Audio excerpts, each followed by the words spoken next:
سلام به دوستان، امیدوارم که حال خوبی داشته باشین.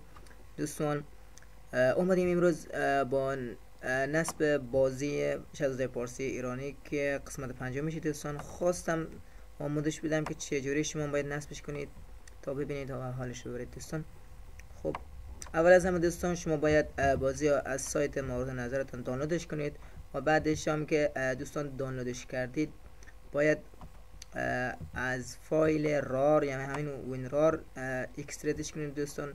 بعد از هم که پاسوردش هم بزنید باز اکستریت میشه دوستان. بعد از هم که باید که بازی را دانلود میکنید بازی خراب نباشه دوستان و دقیق باشه دوستان.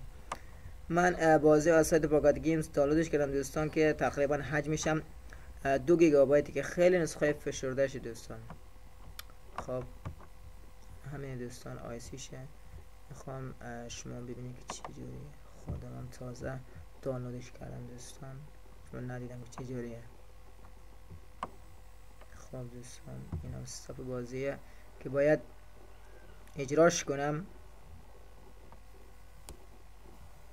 وای دوستان نمیبینید که چجوریه، واقعا که عالی دوستان. این نسخه فشرده شده دوستان، شما باید همین دانلود کنید، واقعا که عالی دوستان. خب باید از همین باشه دیگه، از همین نسخه فشردهش باشه دیگه.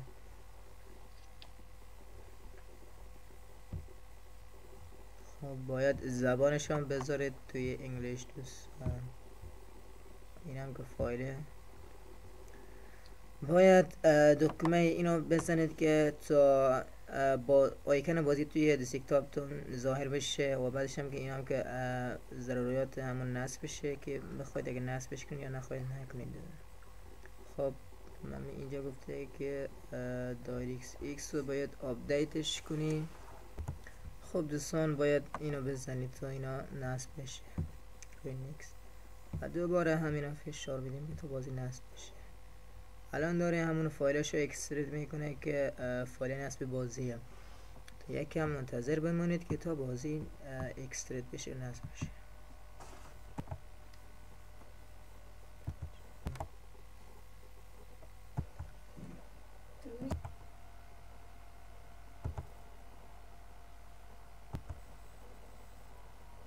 دوستان همینجوری میبینید که داره بازی نصب میشه. منم دارم سم میگم تا بازی اینجا بیاد رو آیکنش بیاد.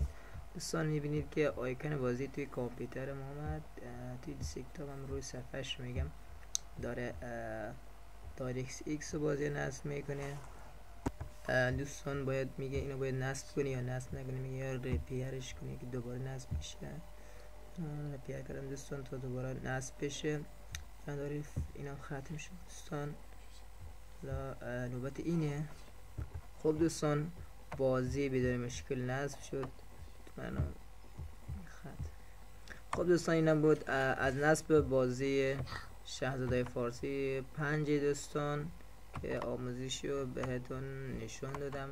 امیدوارم که ازش لذت برده باشید دوستان، شاید مشکلاتون رفع بشه دوستان. خواستم تا شما ببینید که بازی داره نصب یا نه، بازی قابل نصب دوستان یا نیستش. خب شما هم دیدید که دوستان بازی قابل نصبه. همینجوری میبینید که 8 گیگابایت از فضا را میگرفت دوستان، فضای مورد نیاز است. خب دوستان امیدوارم که از این آموزش لذت و کامل برده باشید. ممنونم که تماشا کردید دوستان. لایک کامنت هم فراموش نشه. صفحه توییتر ما رو لایک و سابسکرایب کنید دوستان، هم دنبال کنید. خدا حافظ تا ویدیوهای دیگر.